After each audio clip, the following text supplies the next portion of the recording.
Welcome to Great Talking Entertainment. I'm your host, KJ, and this is the YouTube channel where I review movies and TV shows from all your favorite superheroes, including Marvel Comics, DC Comics, and much more. Please subscribe to my YouTube channel, Great Talking Entertainment official channel. Now let's go, baby. Welcome back, everyone, to the YouTube channel, everyone. This is my spoiler review for the new Netflix series, Bet Episode 5 spoiler review. If you have not seen this amazing show, please pause this, hit the thumbs up button, because that would help my YouTube channel grow well. Come back and let me know what you think about Season 1 of Netflix series Bet. And let me know what you think about this episode in the comments below. Again, this is a spoiler review. Y'all been warned. Now, let's get into it. This episode starts off with all the class still mourning over the death of Blake and her father. The boyfriend decides to grieve with two girls in a comedian way, of course, as the scene panels over to Yumiko. Yumiko is just staring off as she's thinking about the last events that happened in episode 4. And then we see Kira in a subliminal way trying to blame Yumiko, as Yumiko is trying to blame her in a subliminal way, as they're very careful with their words, but Kira was trying to get information out of her, trying to see if Yumiko would admit of the death of Blake in particular. But of course, Yumiko in this moment has a strong poker face, just like Kira does. But this shows the dynamic duel between these two, and we see this rivalry kind of heat up a little bit. Now Kira feels threatened. Now Kira feels like she has some real competition. But she also feels like that she can get Yumiko. But Yumiko, in this moment in time, is ready to get Kira too and beat her in a game where you bet, of course, in gambling. And so, it has the thing, but Yumiko's out for revenge. But after they have their little conversation, then Michael pops up and has a conversation with Yumiko, and basically Michael is just saying, hey, get your facts straight, do a little bit of better investigating to see if your facts are true, because when you to accuse a person of murder, you need to have your facts straight, you need to prove it. And he does the one thing that Michael does not like to do. He bets a dollar chip, basically, which that's probably like $100.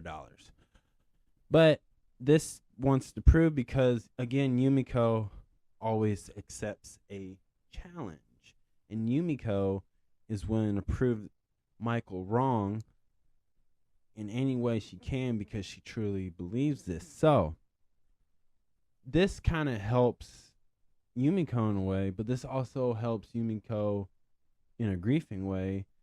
And we see that as well. This episode really shows how much Michael has a lot of feelings for Yumiko. It's not like the way Ryan does for Yumiko. Ryan is more of the heroic. I think Michael, to me, is like, in Star Wars terms, he's going to be like the Anakin Skywalker path. Love turned him into a hatred person. It corrupted him, because he looks at Yumiko as his world that he just wants. And he's the type of guy, to me, in this episode shows that, he's willing to flip the whole world upside down, burn it down just for Yumiko's love. But he's doing it, obviously, they're not doing that in the most dramatic way, but in a high school drama way, of course, but with gambling. So for him to break his own rule, it's not like a rule, but he just does not like to participate into the gambling. He goes there to go to school and he's just waiting to, become 18 and an adult, and then he doesn't have to see his parents. He has that type of attitude about this whole thing since episode 1, basically. And so it's very interesting to see him kind of like break this one rule. It's not like an official holy rule, but he just doesn't like to do it. So basically, he kind of did something that he doesn't usually do, and he wouldn't do it for anybody, but he did it. He made this bet for Yumiko. And so now we're seeing that this guy, Michael, is willing to change a lot just for her and to win her love. And she doesn't even realize it because obviously she's focusing on getting revenge on the death of her parents. So in that one scene, he's trying to be the guy, the voice of reason. But he's doing things that he wouldn't, again, normally do. And this to me is planting the seeds of corruption for Michael, basically. And I think that it's going to change him a lot, and he's going to do things that maybe he's just never felt comfortable to do, but makes him feel uncomfortable. And we'll talk about one scene that two scenes. One's kind of like, it's not a big deal. I think anybody just wanted to be her friend would have done this. But there's one thing that he did, which we'll get to, that I felt like really shows that this guy, Michael here, is going to be corrupted. And I think he'll be heartbroken too. So as the story continues on, now the next game is begin. And the next game is called House Wars. And it's basically capture the flag. You have a team, and you have to capture the other team's flag. Now, there's a little bit difference of this, but let's talk about the prizes. There's a mystery treasure that I thought was really funny, and then there's a 50,000 chip prize that they could win. And so we know that it's going to be Michael, Mary, Yumiko, and Ryan's team, which they're on Team Hearts. And we also learn in this game that they get these cards. You got to draw a card, and when you run into somebody, the other team, you have to challenge, and it's who has the highest card. The highest card wins, but the two can beat the ace. Okay, so it's one of those, which is pretty basic standard card game playing games if you're going to go high versus low. Who has the highest card, but they be the winner. So we know that in this, Yumiko loves breaking the rules. She don't love breaking the rules, but she endorses the idea that everybody's going to try to cheat and do her dirty and win the bet or win the challenge or whatever.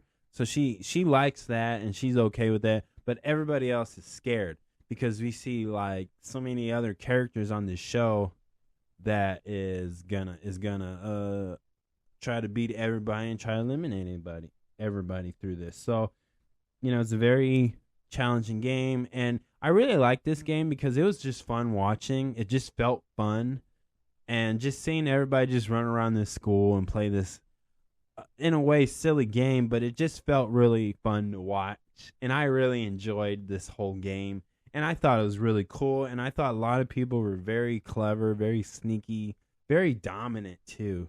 So again, for me, this whole game through this whole episode was just a fun thing to watch. I think it'd be cool if I can really play this game like House Wars without the violence. I think it'd be a fun game to capture the quote unquote the flag of whatever team.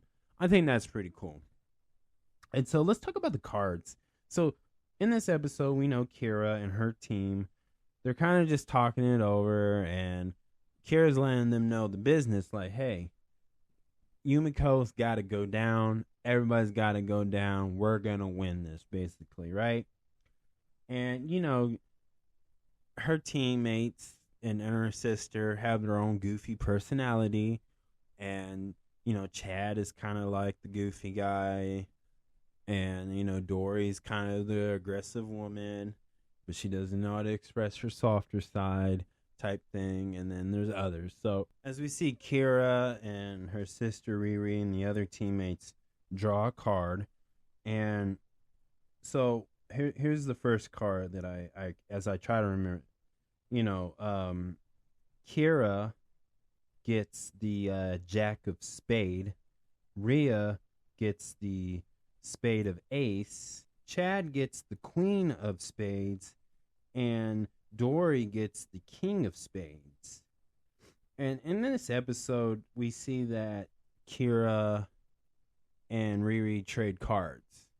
And that's very clever because they have the upper advantage. And what's interesting is the spades is the highest number. Well, not the ace is the highest, 2 is the highest in these rules. But the spades, you better hope you get some spades in the cards in your deck of cards. So it's one of those. Yeah, I know there's different games, but not to go into details about what spades are in card games, but I just know that these cards that Kira and her team got, they're really good cards. Having the King of Spades, really good. Even the King of the Jack of Spades is a decent card to really have. But obviously having the Ace of Spade is good. But also just remember they said 2s beat Ace. 2s beat Ace. So, it's that type of game. And again, I loved it. I love the graphics popping up when they showed it. I love I just loved everything about it. And I just like the way they use these card games in this story. I thought, really well executed storytelling and using these cards in an entertaining way. I really enjoyed that. And so we see in this episode that a group of students pretty much get eliminated as we get introduced to Kira's mother. And we find out that Kira and Riri are half sisters. So they have the same father, different mother. And we learn that Kira's mother is being physically abused by her father, Kira's father. And her mother's just upset at what's going on with the side bets, how all these quote unquote pets are, climbing the board of gambling, winning chips and all that. And her mother reminds her that her only purpose why in this school is to get ready, get a good education, and get good at this so Kira can take her father's spot / role in company or whatever business, which is they haven't revealed yet. But, this is kind of like she's the next family member to take over her dad's empire, basically, business. And what's really interesting is this scene to me really shows the audience, the viewers, that, okay, Kira is just a kid. She's a young adult, a teenager, whatever, right? And so she's kind of delusional because she just, all these students have a lot of growing up to doing and maturing, but her mom really is the kind of reality of what's this school is really more about. And it's really more about these students taking over, taking the next step in running a lot of their family business that their parents have built from the ground up, basically. And, it's just a place to get them trained, educated, well groomed about this, and getting prepared for the real world, but to run whatever family business that these students has. So, her mom, it's one of those weird things too. Like we kind of see now that Kira does have a weakness, and it seems like it's her mom and her half sister Riri. And we know that she wants to obviously take the spot that her father has, but she wants to do it and change it for the better and to stop what her father has done for this business, his legacy, the family legacy, and she just wants to protect the people she cares about. But it seems like Kira's mother has no love for Riri. And so it's really interesting that Riri and Kira's dad has plays favoritism for Riri, but Kira's mother plays favoritism for her own daughter out of spite to her husband because she's being physically abused.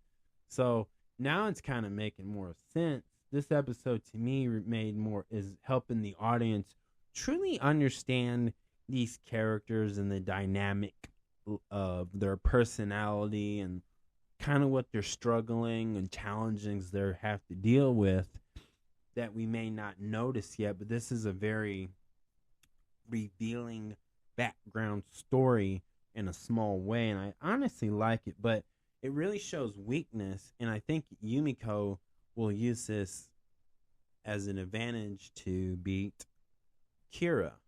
And, there's so many ways they can do this, so I'm really loving that too. And again, like, this is a place where when the adults come in, the actual reality of this school is being set and reminded. But when the parents are not around or the adults or whatever, we're looking through the eyes of a student, of a teenager, of a young adult, whatever you want to call it. But they're just doing stuff in this thing just to flex on each other, basically. So I really like that. We also see that Dory was dominating most of the students, and she's very aggressive. And we see that, she doesn't care. She was ripping up the cards, so it was very interesting. And again, I just really like that too, because she was really scary. And another thing we find out too is that there's a secret area, like an underground, like Illuminati type secret society, a secret team that wants to take down Kira and the whole top elite people of this school who's really good and top notch in gambling. And they're pets too, so they're helping Yumiko, and they help them get Yumiko, Mary, and everybody else to get to Kira and her team's flag. And I thought it was really interesting too, because what it reminded me of? It's kind of like art imitating life.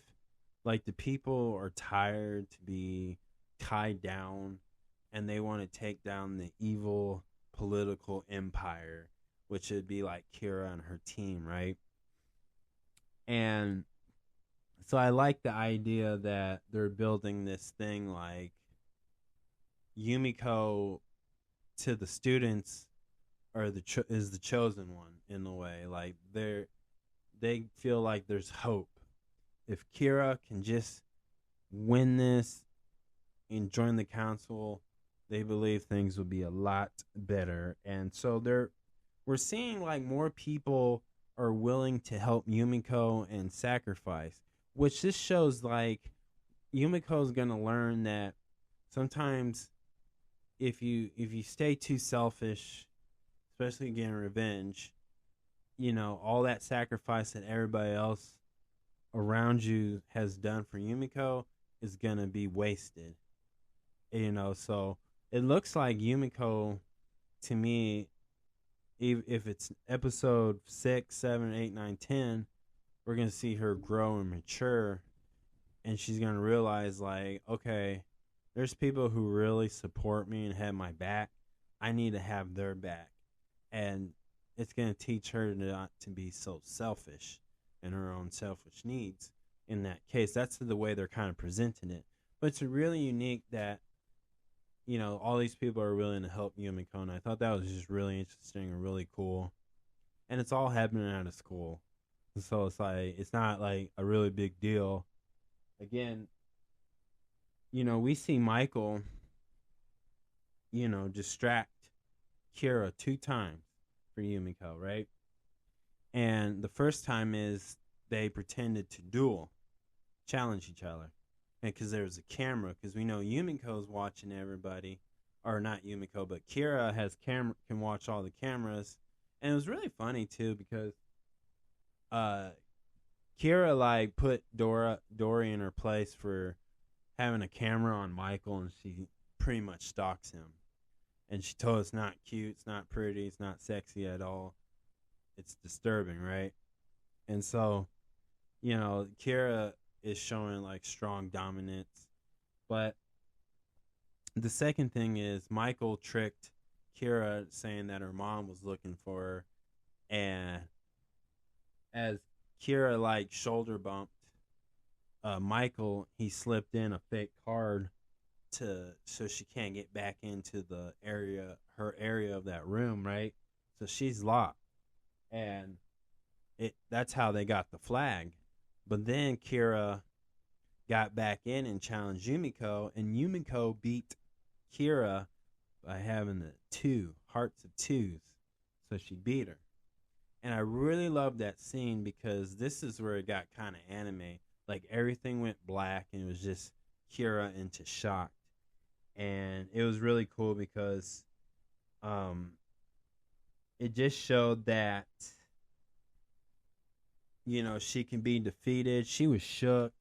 She didn't like it, but she said, "Yeah, I meant defeat. It's been a long time."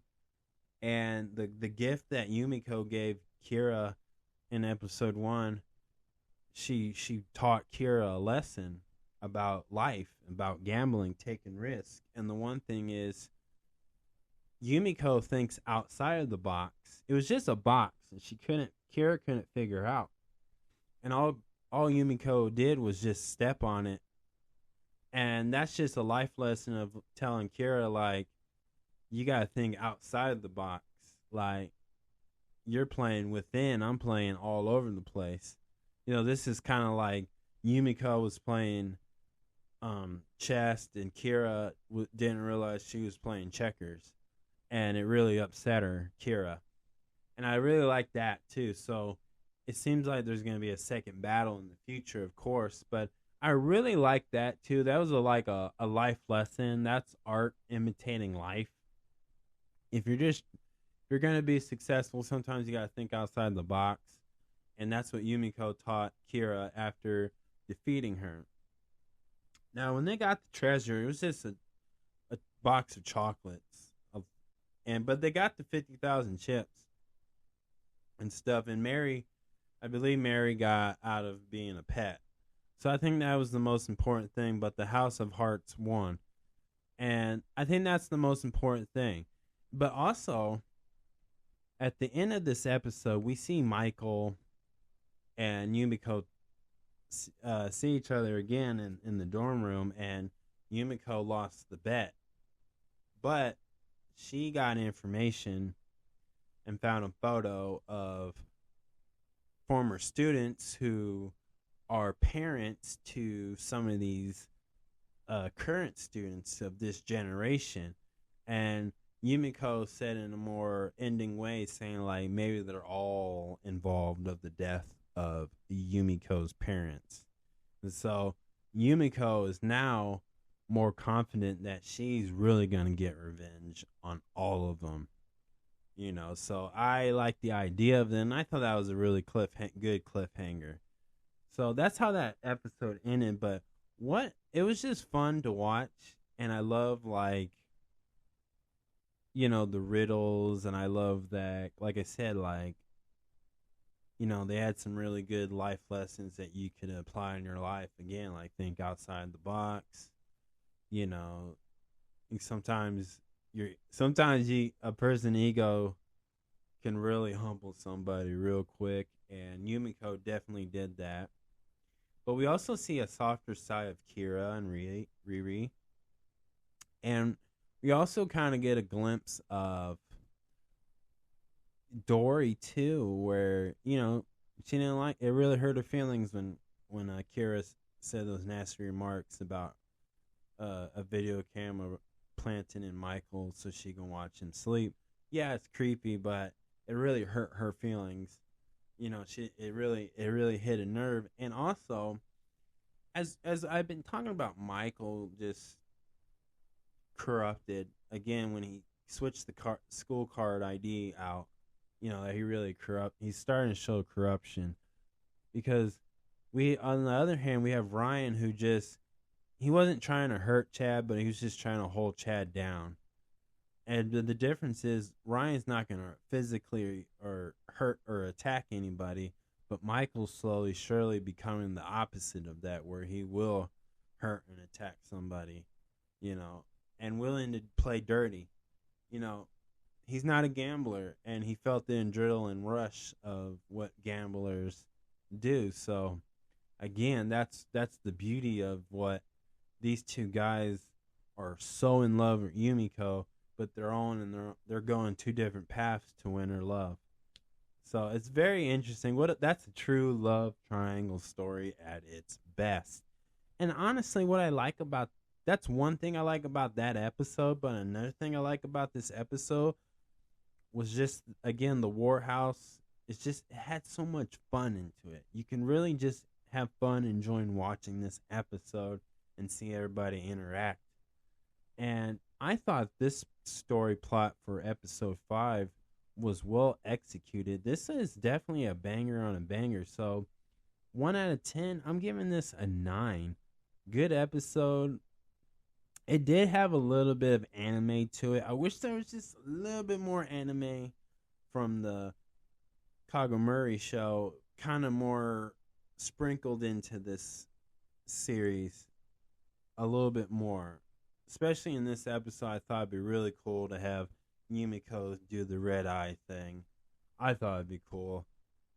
But I hope I get to see that. But that's the only thing, that's my only, like, nitpick, bad thing I can say about this episode. But again, what a well told story. It had funniness, it had revealing secrets, and it showed another layer to some of the main characters of this show, and I thought that was well done and put together right. Like, now we have a reason to kind of feel bad for Kira and her sister. We have a reason now to really root for Yumiko. Like, they gave you more reasons, so I can't wait for the next episode. But really done well. I loved it. This did have that Riverdale format feel to it for sure. And it was kind of spooky. It was kind of dramatic, but I really like it. And I thought it was well done. So that's my review, y'all. Thank you so much. Please subscribe to my YouTube channel, Great Talking Entertainment Official Channel. Subscribe. Hit that notification button so you can always be updated with all my latest content. Thank you guys, and peace out.